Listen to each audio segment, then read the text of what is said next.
Si quelqu'un veut venir après moi, qu'il renonce à lui-même, qu'il se charge de sa croix et qu'il me suive. Matthieu 16, 24. Renoncer à soi-même. D'un mot, le Seigneur va droit au but.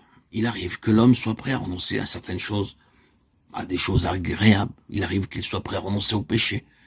Mais renoncer à soi-même, à ce moi qu'il chérit tant, renoncer à en faire le mobile de sa vie, le ressort de ses actions, détrôner le moi pour que Jésus prenne sa place. La première, que cela est bien plus difficile.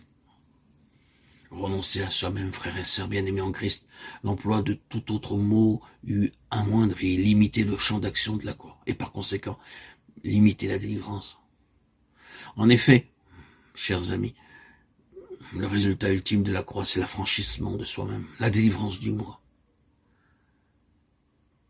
Auditeur, auditrice, si quelqu'un se charge de la croix, accepte l'esprit de la croix, manifesté en Christ au calvaire, et renonce à soi-même, il est alors assuré d'être affranchi du péché, des terreurs de la loi du monde et de l'esclavage de Satan.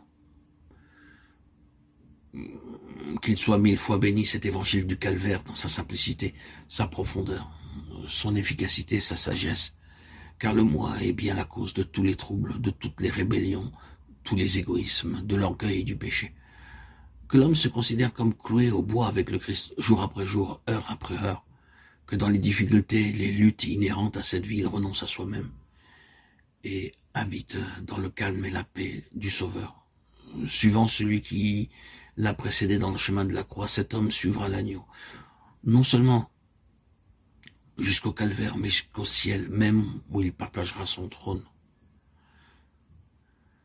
Y aurait-il pour les disciples un autre chemin que celui que le Christ a suivi?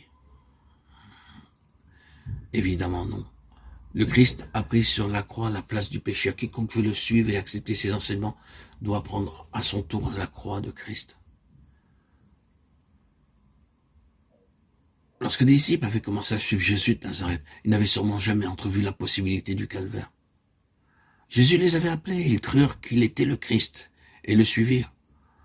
En leur cœur, ils savaient que Christ avait les paroles de la vie éternelle. Ils l'entendaient, ils voyaient ses miracles, ils rêvèrent peut-être de puissance et de gloire.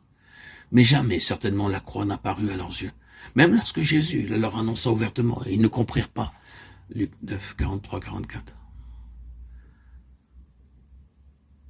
Il en va toujours de même avec la plupart des enfants de Dieu. Ils n'envisagent pas la possibilité de la croix.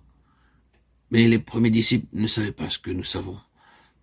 La tragédie du calvaire ne s'était pas encore déroulée sous leurs yeux. Ceux qui suivent un Seigneur crucifié doivent l'être à leur tour. Ici-bas, la croix. Au ciel, seulement, le trône.